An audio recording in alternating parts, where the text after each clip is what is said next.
Et si les oiseaux qui chantent dans nos jardins étaient en réalité les descendants des créatures les plus redoutables que la Terre ait jamais portées? Et oui, je te parle des dinosaures, et ce n'est pas une métaphore. Mais pour bien comprendre cette histoire, il faut revenir à l'origine, à une simple plume découverte en 1861 dans une carrière allemande.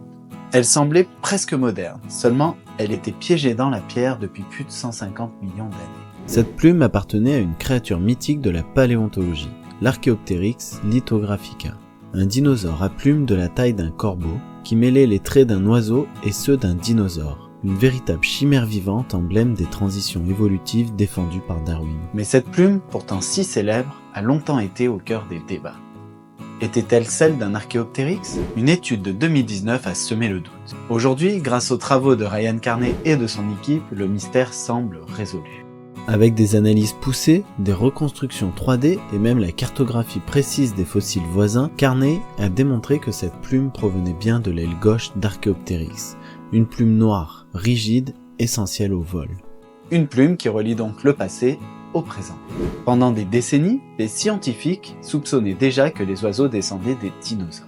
Mais ce n'est que récemment qu'une équipe internationale a fait une découverte incroyable, qui renforce ce lien de manière chimique, moléculaire et presque intime. Grâce à des analyses aux rayons X et à l'infrarouge, des chercheurs ont comparé les plumes fossilisées de 3 créatures préhistoriques, dont le célèbre Sinornithosaurus, un dinosaure non aviaire couvert de plumes, et Confucius sornis, un des tout premiers oiseaux connus. La troisième, une créature mystérieuse vieille de 50 millions d'années, retrouvée dans ce qui est aujourd'hui le Wyoming. Les oiseaux sont les descendants directs d'une lignée de dinosaures carnivores, les théropodes, notamment les raptors, qui ont acquis la plume avant d'acquérir le vol d'ailleurs. Mais c'est ça qui est intéressant, c'est que les oiseaux aujourd'hui sont, au niveau purement scientifique, sont considérés comme des dinosaures, quoi. Mais par exemple, un oiseau est plus proche des dinosaures carnivores qu'un crocodile ou un varan. Ok. Ça a changé par rapport aux dernières découvertes qui ont été faites. Il n'y a pas dans très longtemps, nous ici en Europe, on en connaissait l'Archaeopteryx. Oui. On connaissait que celui-là, l'Archaeopteryx, qui avait été trouvé en Bavière. Il s'en était trouvé d'ailleurs plusieurs. Donc un dinosaure à plumes. On disait c'est un dinosaure à plumes, il a encore des dents et tout ça. Bon.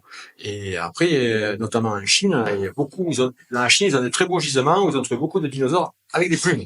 Donc en fait, c'est pas quelque chose d'exceptionnel. Et ils se sont aperçus, en fait, que la plume, c'est une écaille dérivée. C'est la dérivation d'une écaille. La plume. D'accord. Alors, vous avez les plumes primitives, ça fait plus du duvet. D'accord. Que la vraie plume. Oui. Mais ils ont trouvé aussi des dinosaures qui avaient des plumes vraiment qui ressemblent à des plumes. Alors, et ils pouvaient pas voler. Les plumes avaient un rôle, a priori, dans la régulation de la température du corps, puisque les dinosaures étaient à sang chaud. Ça, on en est sûr aujourd'hui, par rapport à la structure des os qui ont été étudiés au microscope. Donc, c'était des animaux à sang chaud, des reptiles à sang chaud, pas à sang froid comme on pouvait le penser au départ. Et donc, ces plumes qui, primitives, pouvaient jouer un rôle dans la régulation de la température du corps, ou éventuellement, autre hypothèse, c'est qu'il y avait des plumes plus grandes, ça pouvait peut-être jouer un rôle dans les parades nuptiales, comme le pan aujourd'hui, si vous voulez. C'était pour mettre en valeur le rôle esthétique. Voilà. Hein. Donc c'est possible aussi que. Donc, il y a plusieurs hypothèses en fait. Voilà. Et à l'heure actuelle, donc c'est parce qu'on a trouvé beaucoup de fossiles de dinosaures en Chine qui étaient très bien conservés. On s'est aperçu qu'ils avaient des plumes. Tout a été revu, tout a été réétudié. On a les analyses également au niveau notamment ADN, comme vous disiez, ont apporté des renseignements. Et aujourd'hui, les oiseaux sont considérés comme des dinosaures. Ils ont créé un grand groupe qui s'appelle les Dinosauria. Et dans les Dinosauria, vous avez les dinosaures et les oiseaux. Ah d'accord. Et à côté, dans un autre groupe, vous trouvez les crocodiles, les varans, tout ça. C'est pas, voilà. Donc, l'oiseau est plus proche c'est le plus proche descendant des dinosaures. Je vous précise, hein, carnivore, c'est-à-dire les théropodes, pas les gros herbivores. Les gros herbivores, c'est des dinosaures aussi, mais les oiseaux ne descendaient pas de ce groupe-là.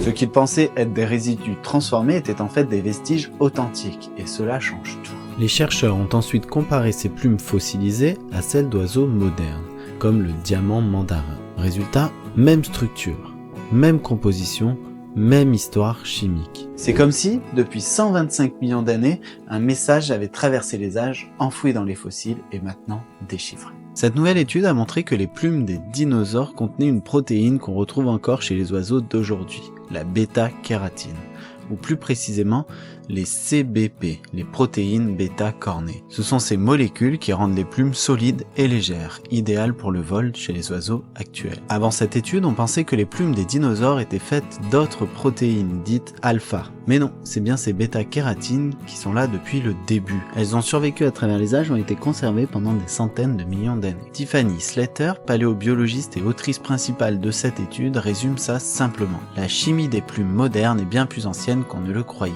Les bases du vol propulsé existaient déjà il y a 125 millions d'années. Alors la prochaine fois que vous verrez un rouge-gorge, une corneille, un pigeon, un moineau, un aigle, souvenez-vous de ça. C'était Yann sur Elle et Sentier et j'espère que cette vidéo vous a plu. Si c'est le cas, n'hésitez pas à vous abonner, à liker, à laisser un commentaire. On se retrouve la prochaine fois pour une nouvelle vidéo. Bye bye.